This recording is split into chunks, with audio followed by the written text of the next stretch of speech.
This has to do with King Charles taking over the throne, and how Queen Elizabeth's not even warm yet, and they're already planning for the Great Reset and what Prince Charles's plan has been. And for anybody that doesn't know his agenda, now that he's king, where this whole mindset is going and where it's literally leading the world, because I do think Britain has a very big influence upon global governance that they're planning, Klaus Schwab included. But listen to this. Just listen to some of this. This will blow your mind. The Queen has been taken off the world stage, and everyone who's well educated on the New World Order knows this is the end of an era and the beginning of a new one. Things are about to get very crazy, very quick. Queen Elizabeth's corpse is still warm, and her son and successor, the man formerly known as Prince Charles, has already vowed to usher in the Great Reset in line with the World Economic Forum's evil agenda. We have a golden opportunity. We have a unique but rapidly shrinking window of opportunity to learn lessons and reset ourselves. According to Charles, we need a vast military-style campaign to usher in the agenda of the WEF. Here we need a vast military-style campaign to marshal the strength of the global private sector, with trillions at its disposal, far beyond global GDP, and with the greatest respect, beyond even the governments of the world's leaders. This should come as no surprise, because Charles, a direct descendant of Dracula, has been working towards the implementation of a globalist agenda his entire life. According to NPR, Prince Charles said during a 2011 interview, "Transylvania is in my blood.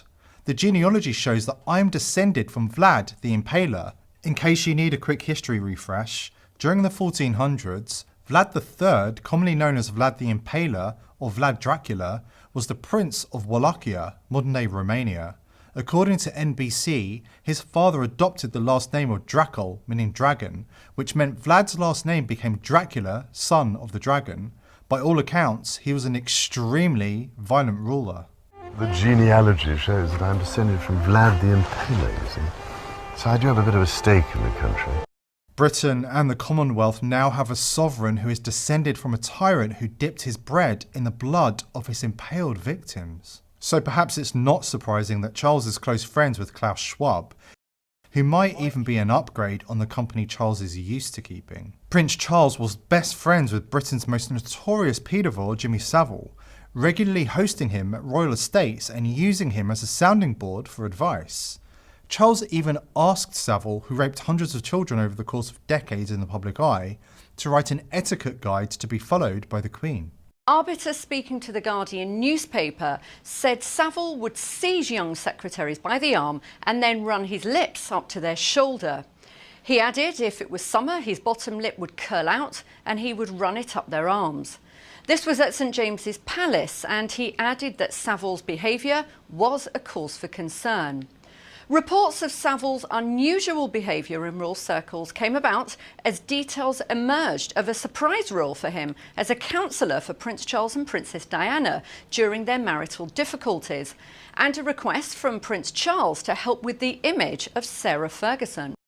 Now that Savile is dead and Charles's brother Andrew isn't allowed to keep company with Jeffrey Epstein any longer, Charles is spending his time rubbing shoulders with young global leaders in the corridors of the World Economic Forum. 2022 is the year of change, with world leaders across the globe being removed or facing assassination, with even the Pope suggesting he is about to stand down, while ordering all money to be returned to the Vatican Bank. Any world leaders who are still standing are firmly under the control of the World Economic Forum.